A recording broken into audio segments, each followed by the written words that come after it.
Olá, agora sim, sejam bem-vindos ao encontro de hoje. Nós tivemos um probleminha eletrônico, o cara que tem que apertar o botãozinho não apertou, né? Coloquei o microfone e não dei o play.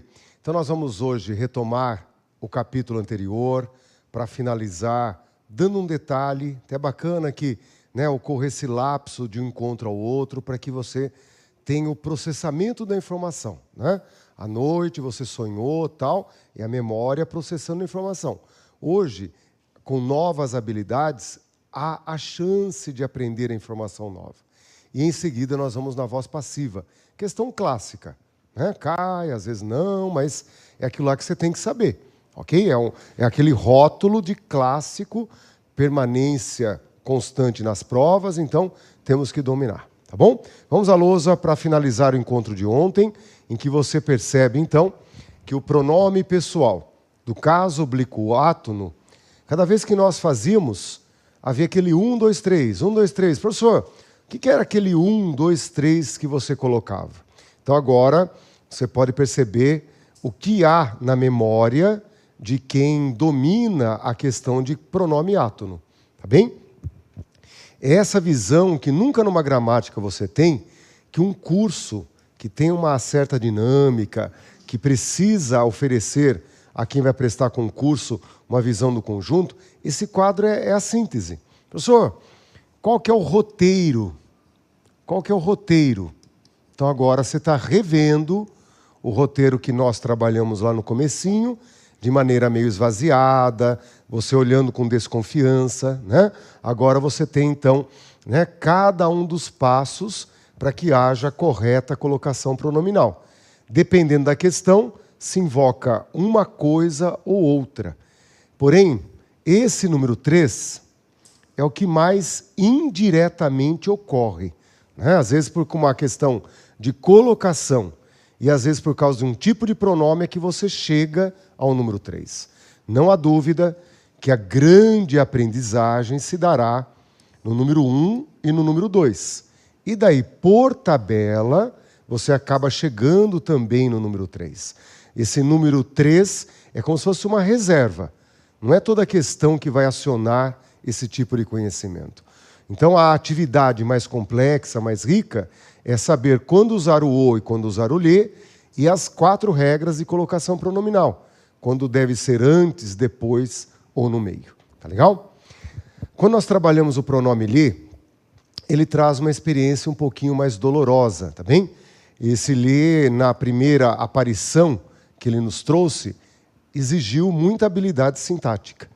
E o pior, que ele não tem apenas um uso, ele tem mais de um uso.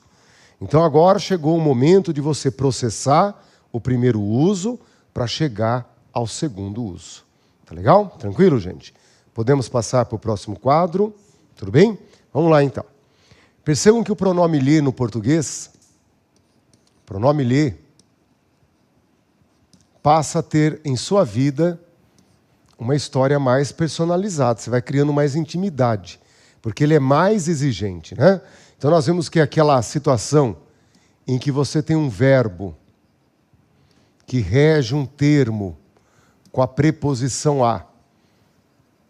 Então temos aqui nesse a alguém a representação do objeto indireto. Por isso que é o verbo que exige, né? E a imagem que nós projetamos é esse a alguém, que no contexto vai ser o destinatário de alguma coisa, aquele que recebe. Então, do latim para o português, você tem diretamente esse uso do lhe na língua portuguesa. Por isso que uma frase como o voto direto convém ao eleitor.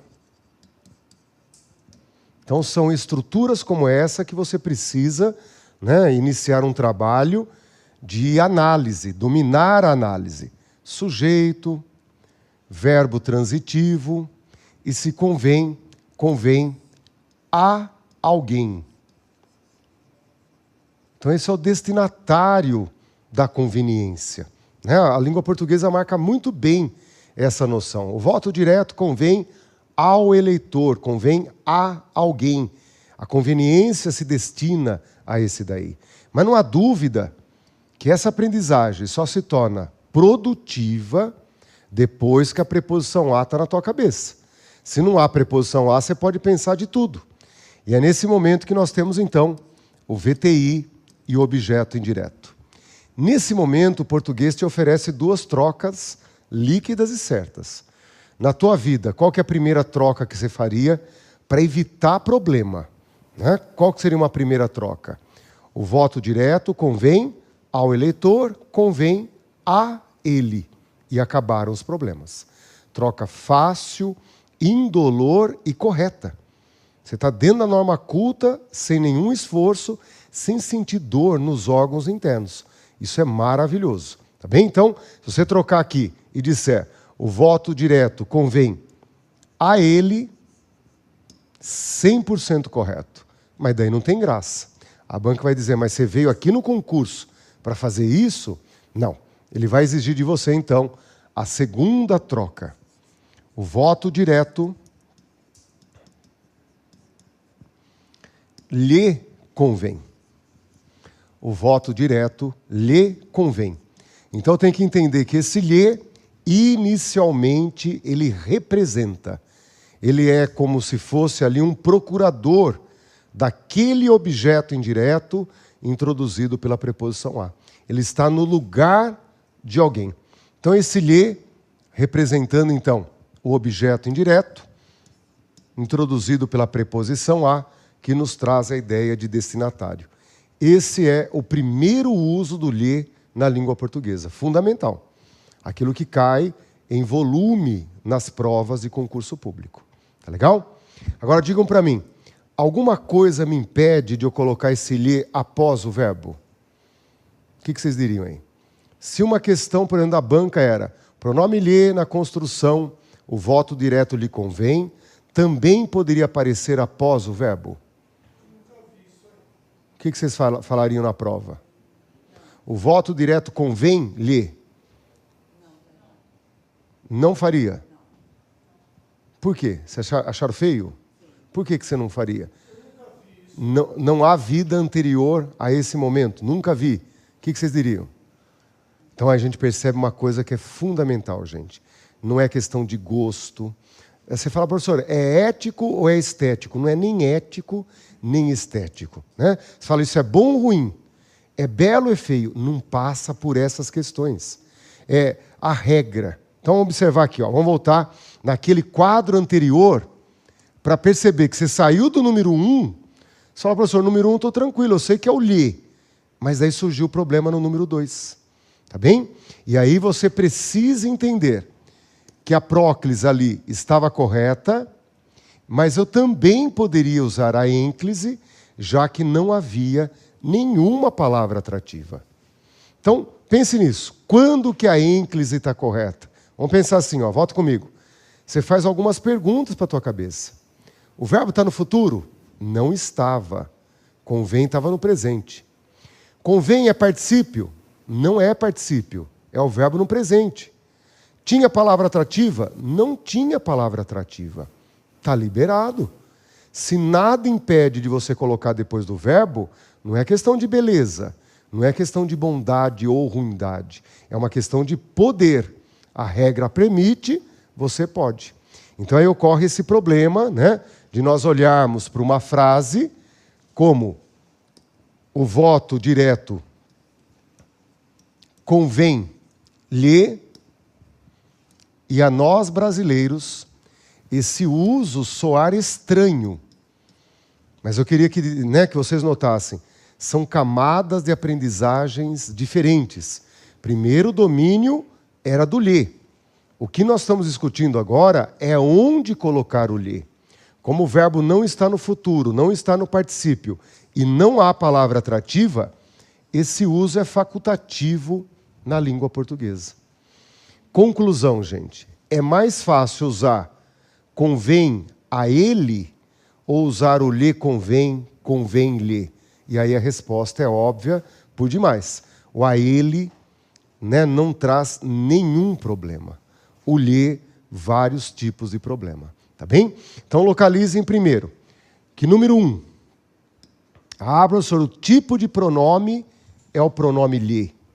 Se é o pronome lhe, gente, o item 3 do seu raciocínio já foi desclassificado, porque não haverá aqueles ajustes. Os ajustes ocorrem com o, a, os, as. Se é o lhe, o 3 não entra na brincadeira. E aí resta a preocupação em que lugar que eu vou colocar. E aí você tem 4 regras. Se você não vai contra as 4 regras, nasce essa dupla possibilidade. Nenhuma das 4 regras é ali invocada e você tem esses 2 lugares. Então, em relação ao verbo, se colocar antes, estaria correto. Se eu colocar depois, corretíssimo. Não está no futuro, não está no particípio e não tem palavra atrativa. Completamente facultativo. Professor, mas o que é esse 1, 2, 3? Tipo de pronome, colocação e adaptação, que fica ali como uma lição de reserva. Não é toda hora que será invocada.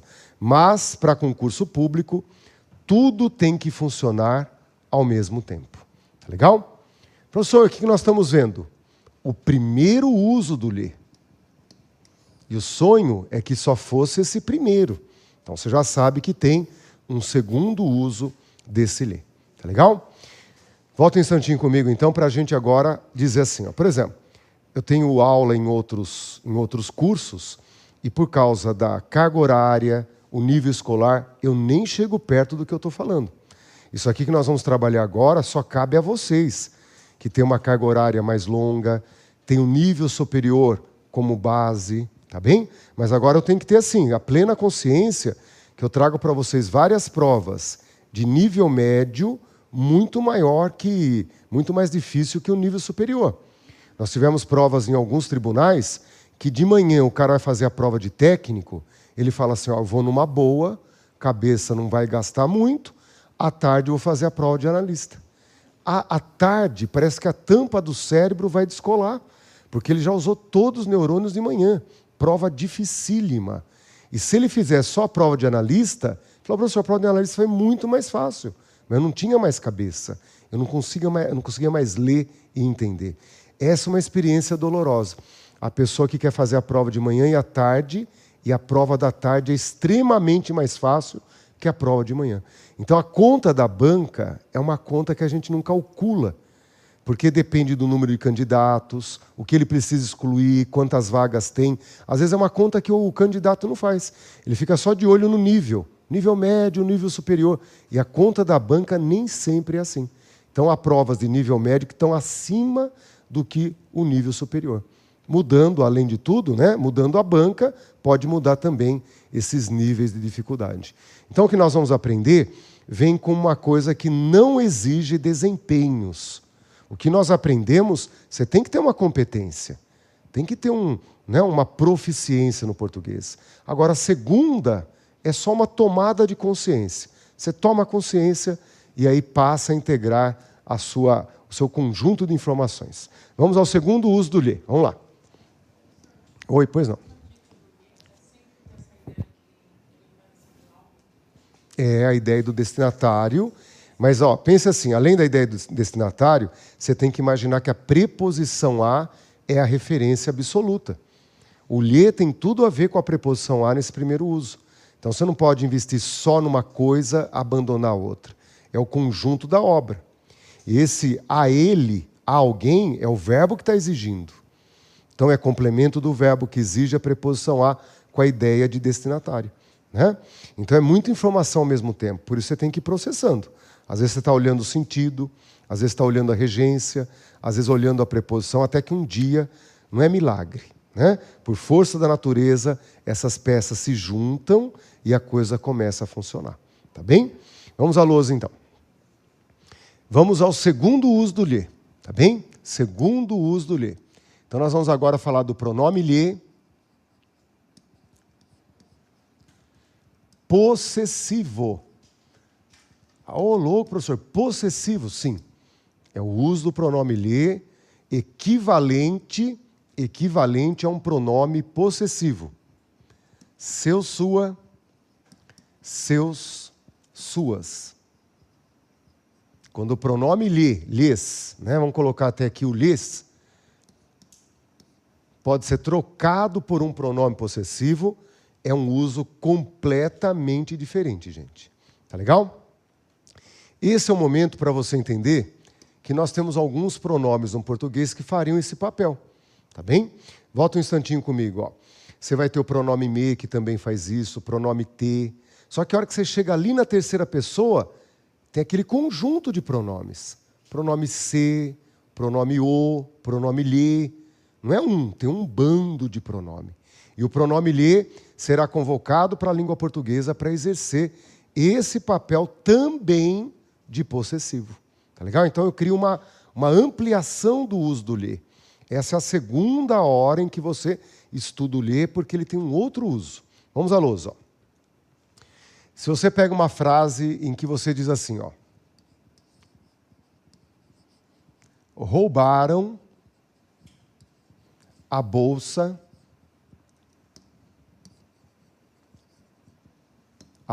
da mulher.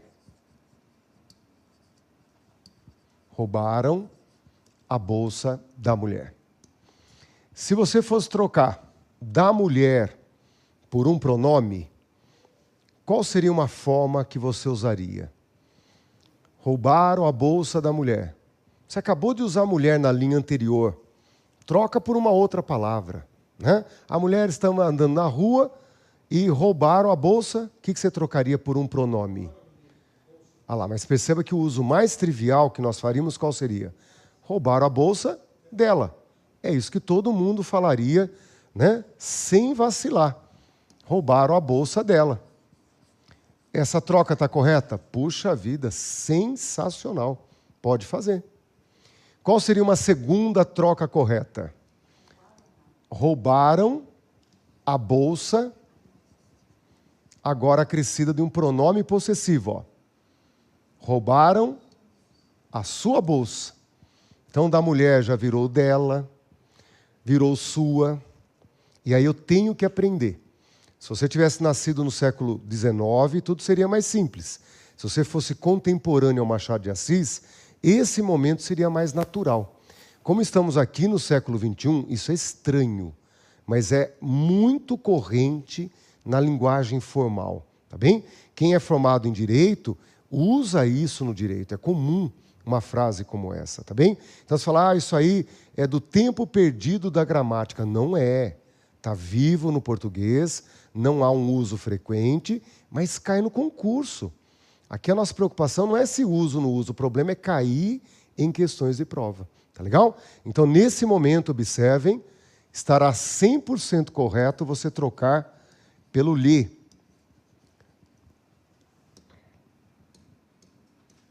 Você vai dizer, então, roubaram-lhe a bolsa. Olhando, parece que é o lhe anterior, porque é a mesma forma e sempre preso ao verbo. Por isso você tem que bater na porta do sentido do lhe e falar, ô lhe, que sentido que você tem aí? Notem que não caberia jamais você dizer roubaram a bolsa a alguém. Agora não é esse o sentido. O sentido é roubaram a sua bolsa. Roubaram a bolsa dela. Quando esse lhe você consegue trocar por seu, sua, seus, suas, estamos no lhe possessivo. Um lhe que tem um valor diferente daquele primeiro. É um lhe com valor de posse. Roubaram-lhe a bolsa, roubaram a sua bolsa. Esse é o momento que você percebe, então, que é mais sofisticado, mais raro, porém não raro em concurso público. O concurso público está de olho nesse exato momento. Tá certo? Percebam que a tomada de consciência faz com que esse lhe nasça na nossa expectativa. O problema era não conhecer. Reconhecendo a existência, né, você vai para uma prova com essa expectativa. Tá bom? Eu sempre trago uma imagem, né, do casal harmônico e tal, mas às vezes ocorre entre casais a desavença, a briga, tá bem? E não sei se vocês desenvolvem alguns sentimentos ruins. Tem um que é especial no relacionamento, chamado de picuinha. Vocês utilizam isso daí, né? A pessoa brigou com você, você podia, né? Não, relevar, não. Você cria um desenvolvimento lento e aprofundado de vinganças, que vão sendo acrescidas no decorrer do dia, tá bem? Então chega aquele ponto de depois de algumas horas, um matar o outro, sem ter falado nada. É o sentimento de picuinha que vai alimentando, né? Então eu imagino assim, eu e minha esposa sentados no sofá. É lógico que se o controle remoto estiver na minha mão, você estará assistindo toda a programação disponível na televisão, né? Vai aparecer uma projeção de slide. Quando o homem pega o controle remoto, ele quer ver tudo que está passando e não vê nada. A mulherada fica louca, né? E aí, nesse momento, se ela pede o controle remoto, né? Sem querer, você joga numa altura que fica entre o queixo e o peito. Então, bate no queixo, bate no peito. Você podia jogar no colo dela, né? Mas é uma jogada um pouco mais forte, em direção errada. É a picuinha que faz isso, né? Então, daí você já joga, errei, né? Não foi por querer. Começa aquele babá, né? E acerta o rosto da pessoa, né? Por querer. Você fala, foi sem querer. É a picuinha, né? O clima não está bom. Como que você escreveria isso daí? Né? No dia seguinte, arrependido, você diz, desculpe-me. Né? E daí você escreve aqui, ó. Como que você diria essa frase? Ó? Acertei seu rosto. Perfeito na língua portuguesa. Só que isso nunca vai cair na prova. Eu acerto, você acerta, todos acertariam. Qual seria uma outra forma de construir isso? Acertei-lhe o rosto. Peço perdão. Ontem, vírgula, acertei-lhe o rosto sem querer. Farei de tudo, né? Então, olha aí, ó. Acertei-lhe o rosto, se apela para o vernáculo para aumentar o clima, para tornar o clima mais positivo. Esse lhe, bonito, elegante e diferente. É o lhe funcionando como possessivo. Tá legal? Se você pega uma frase como essa, beijei-lhe a mão. Esse lhe é o número 1 ou é o número 2? É o lhe objeto indireto ou é o lhe com valor de possessivo? Olhando, nunca saberemos. Sacaram a diferença agora? Você olha, a imagem é igual ao do outro. O problema é o sentido. Qual que é o sentido aí? Beijei a sua mão. Beijei-lhe a mão? Beijei a sua mão. Nessa hora que o lhe tem valor de possessivo, não é o primeiro uso. É esse uso como possessivo. Tá legal? Então o segredo é fazer a troca, observar se ele tem valor de possessivo ou valor de destinatário, né? Como nós vimos nos dois usos do pronome lhe.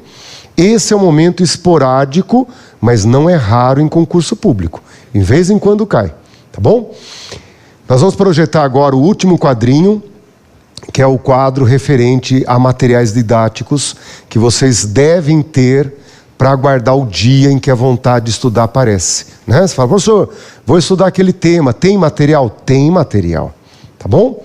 Tranquilo, gente? Podemos passar para o próximo, tranquilo? Olha o próximo quadro, então, que é aquela referência que vocês têm em relação a, professor, preciso estudar tal tema. Então, revisão do básico, tá aqui, ó.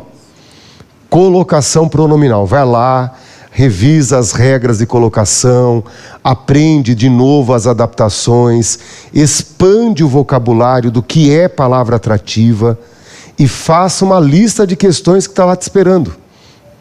Ah, professor, mas e esse lhe possessivo? É uma coleta que eu vou fazendo lentamente. Eu abro um arquivo lá no meu computador e cada questão que vai surgindo, né, mês após mês, ano após ano, eu vou colecionando. Até um dia que forma um volume de 10, 12 questões, fala, ó, está na hora do aluno reconhecer que isso cai em concurso público. Aí ele aplica uma teoria e faz questões. Aí não tem como dizer assim, ah, professor, nunca tinha visto. O conjunto se forma. Agora, para você passar em concurso, tem que resolver questão e resolver o máximo possível. Por isso que o material didático que você tem que procurar, gente, é esse daqui, ó. Questão comentada, prova comentada. Lá no blog vocês têm umas 5, 6 provas comentadas. Prova da VUNESP, prova da Carlos Chagas. Tem um monte de questões comentadas, questões de crase, concordância. O problema, gente, é você fazer a questão e não entender por que está certo, por que está errado. A próxima etapa, depois da teoria, é pôr a mão na massa, mas com esse tipo de finalidade. Questão comentada. A questão comentada é o material que prepara o candidato. O estudante sai da teoria, resolve a questão, aí ele vai virando o candidato. Tá bem? E o importante é você começar a entender o porquê do certo e errado. Professor, que gramática que eu compro? Eu não aconselho comprar gramática.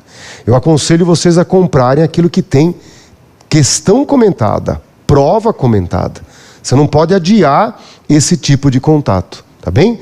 Então vai lá no blog, sempre tá, clique aqui, ó.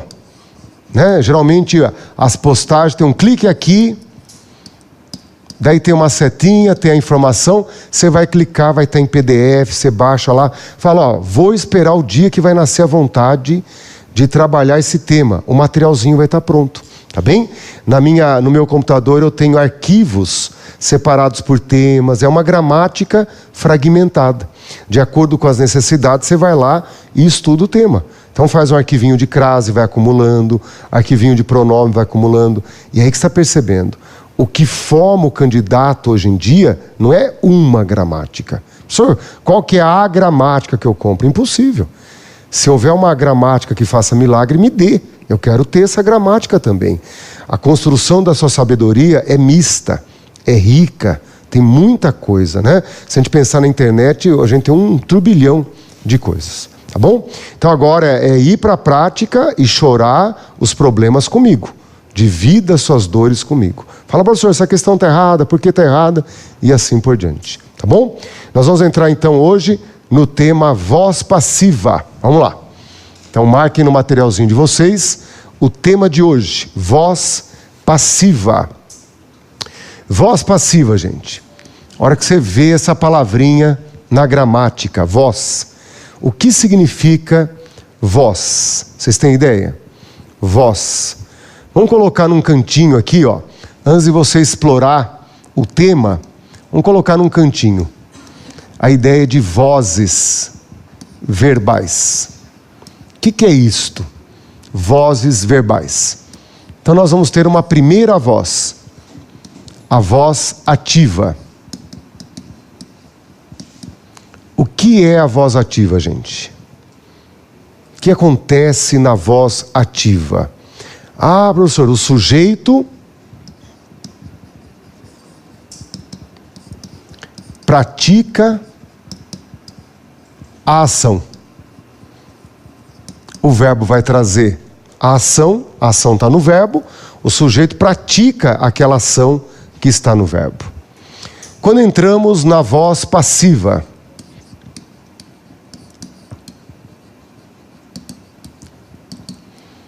o que acontece na voz passiva, gente? E aí nós aprendemos bem na escola, né? Na voz passiva, o sujeito sofre a ação. Em vez de praticar, agora ele sofre. Então é isso que nós vamos, no evento de hoje, né? Na aula de hoje, é isso que nós vamos trabalhar. Mas já que está vendo aí, ó, perceba assim, se houvesse uma questão em que você tivesse que escrever, e a banca te perguntasse, vozes verbais é um tema gramatical que trata do quê? Pelo que você vê nas definições em azul, o que você está vendo ali? O que é voz verbal? Você olha sujeito, olha ação. Olha o sujeito e a ação é o verbo, gente. Então marca aí, ó, vozes verbais, o que é? É a relação que o sujeito estabelece com o verbo. como que o sujeito se relaciona com o verbo? Na voz ativa, o sujeito se relaciona com o verbo praticando a ação que está no verbo. Na voz passiva, como que o sujeito se relaciona com o verbo? Sofrendo a ação que está no verbo. Não é? Então, quando a gente fala em vozes verbais, é a forma como o sujeito se relaciona, né, com o verbo. O importante nesse momento da sua aprendizagem é entender o número 3 e o número 4, já que nós não vamos trabalhar com eles. Então é hora de entender o número 3 e o número 4, que é a voz reflexiva e a voz recíproca. Tá bem? Então você já sabe. A pergunta que está em cada uma dessas classificações é como o sujeito se relaciona com o verbo. Na voz reflexiva, gente, como que o sujeito vai se relacionar com o verbo? Você vai perceber que a ideia de reflexo é uma ideia de espelho. Então o sujeito pratica a ação em si mesmo. Sujeito pratica ação em quem? Em si mesmo. Por isso que a ideia de espelho, a ação se volta para o sujeito. Então, quando você constrói uma frase em que você diz: ele se feriu, ele praticou a ação em si mesmo. Ele se feriu, ele se cortou, ele se lavou, ele se penteou, tá bem? Ele pratica uma ação em si mesmo. Por isso que é reflexivo. E a recíproca, gente? A recíproca é a mais bonita de todas. É aquela que você tem que dar valor para ela. Tá legal? Ela parece reflexiva, mas não é. Parece reflexiva, mas não é. Volta um instantinho comigo só para vocês entenderem a recíproca, depois escrevemos isso. A recíproca, eu pratico a ação em você e você pratica em mim, simultaneamente. Por isso são as coisas boas da vida. A hora que você cumprimenta alguém, abraça alguém, beija alguém, agarra alguém. Para agarrar, você tem que agarrar alguém e alguém agarra. São momentos maravilhosos da vida, né? Abraçar. Se você abraçar sozinho, não tem graça. O abraço é gostoso quando um aperta o outro. Aí é maravilhoso. Por isso que ocorrem aqueles momentos trágicos, que você, levado pela emoção, levanta a mão antes. O cara está vindo cumprimentar, você levanta antes, daí demora. O que está faltando? A sua ação foi, mas a ação não veio. Né? E o cara parece que ainda faz por querer aquela demora. Ele está vendo a tua mão lá, ele vai demorando, até que disfarçadamente você vai baixando a mão, né? Você fica chateado porque faltou a reciprocidade. Então essa ação que eu pratico em alguém e alguém pratica em mim é a reciprocidade. É uma ação mútua. Um faz no outro. Tá bem? Vamos aqui, ó. A voz recíproca é a ação que um faz no outro, simultaneamente. Não adianta eu dar um abraço hoje e você amanhã. Não teria valor nenhum. Simultaneamente. Então é uma ação que um faz no outro simultaneamente.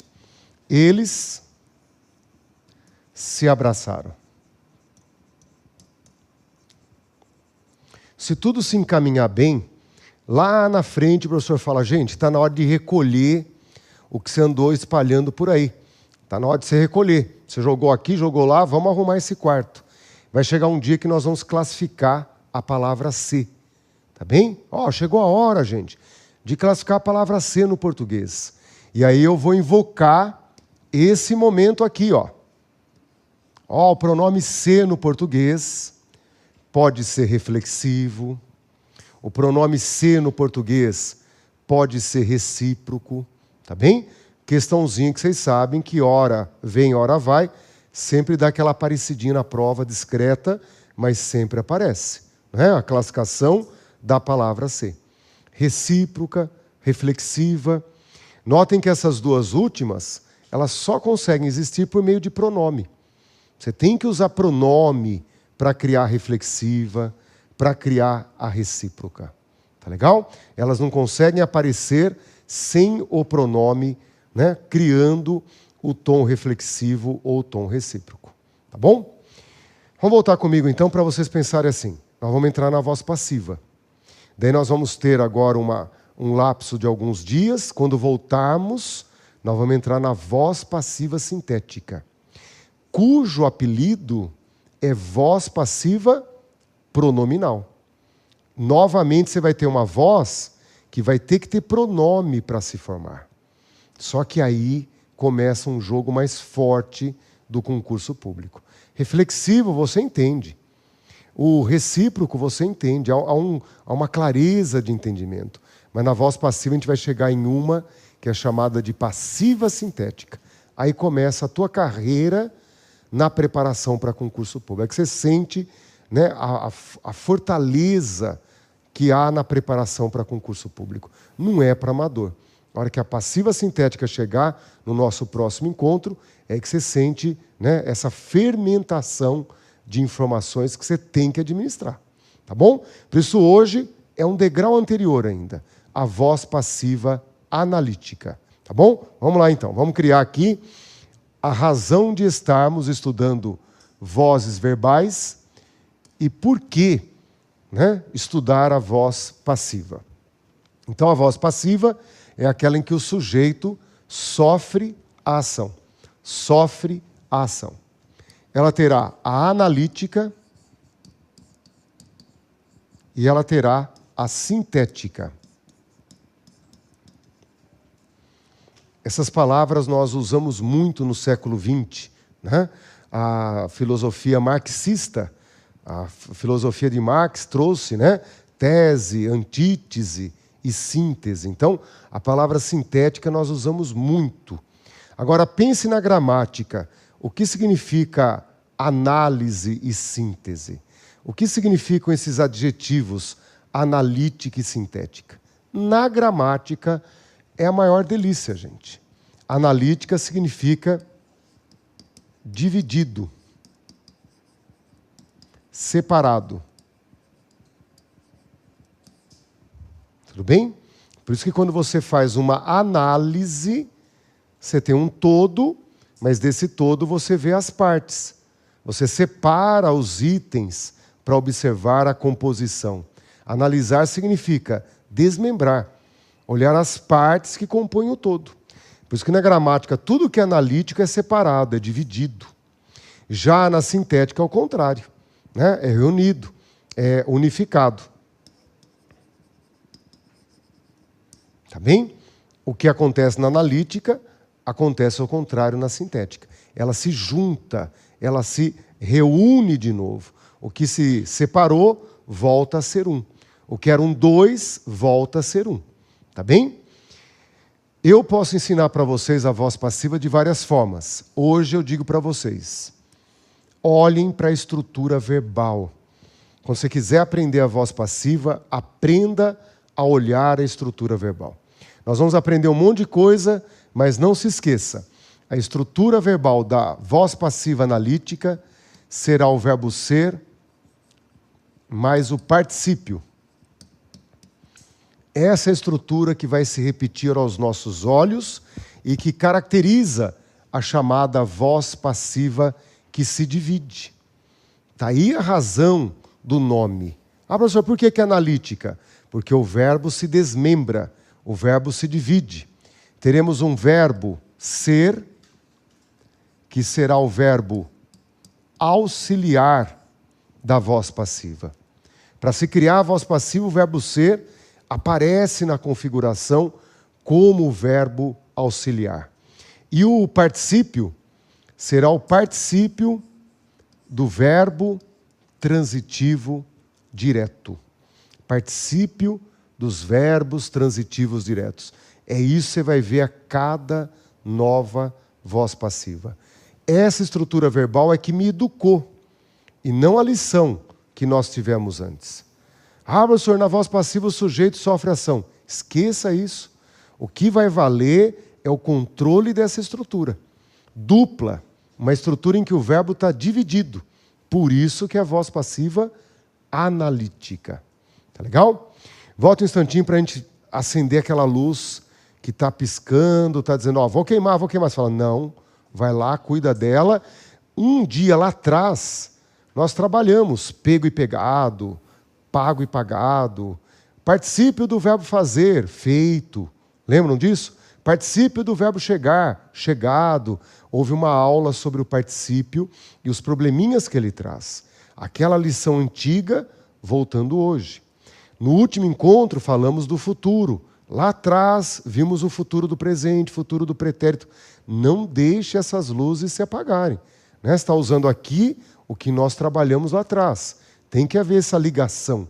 Uma coisa não pode apagar para que seja nova. Não, é uma informação dada.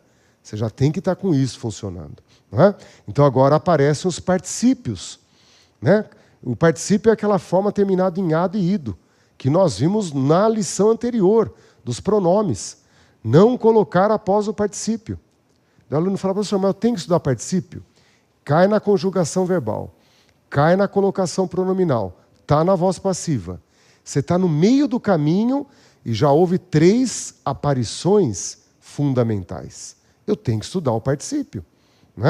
Você viu lá o futuro do pretérito, já deu problema lá na conjugação verbal. Você estava ali na colocação, o danado apareceu. São momentos em que os olhos precisam ter mais intimidade. Vamos dar uma olhadinha agora na voz passiva sintética. A voz passiva sintética, o verbo que tinha se dividido volta a ser um.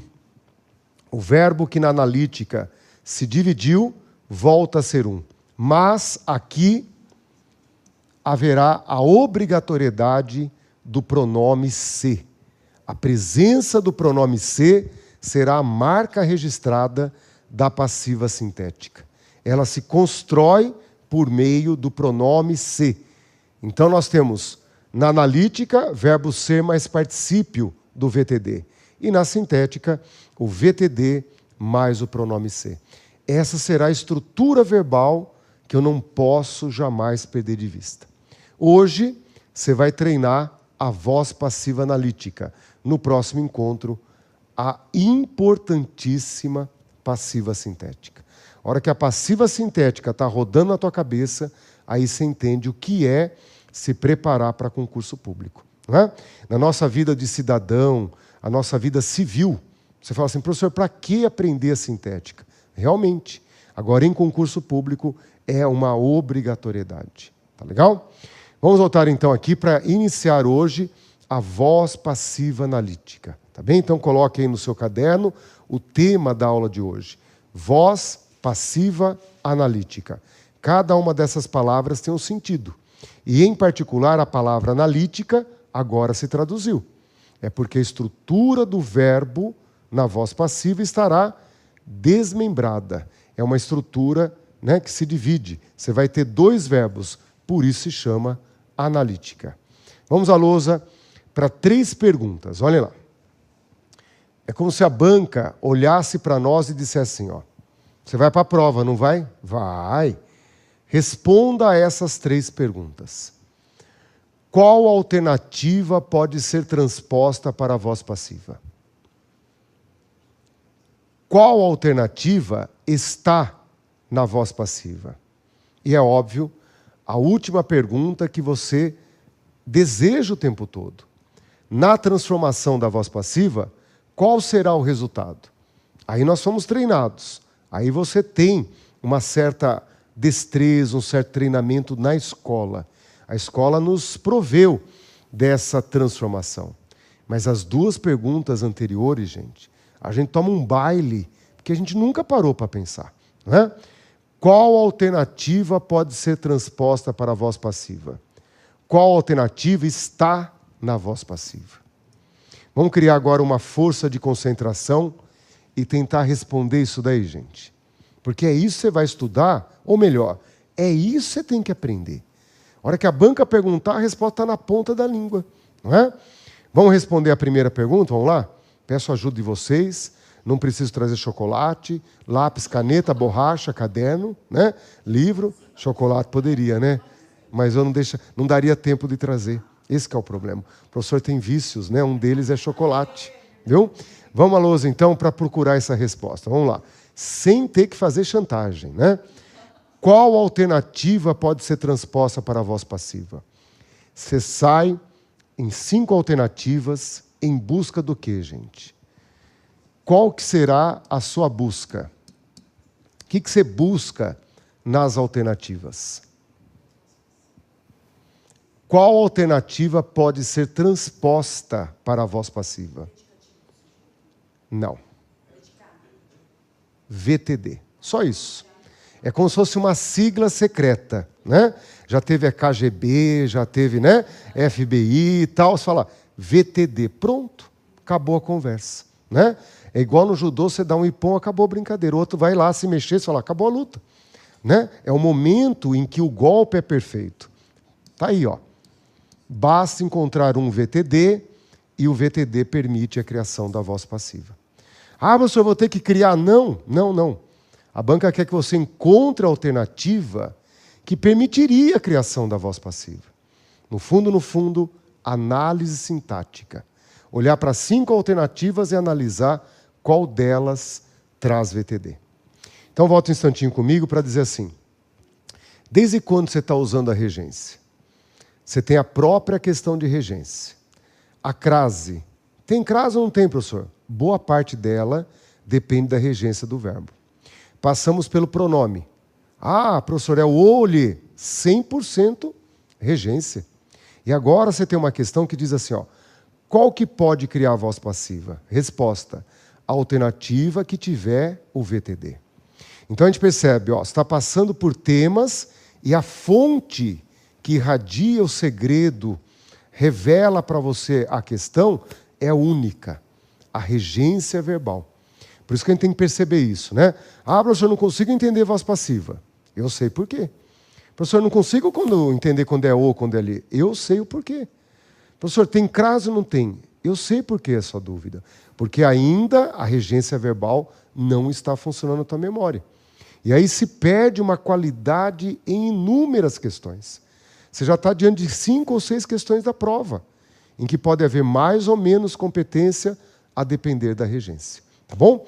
Vamos passar de um bloco no outro, para na sequência terminar as nossas respostas. Tá bem? Você já percebeu a importância do VTD na voz passiva. É ele que cria a voz passiva. Tá bom? Voltamos em um segundo, então. Até lá.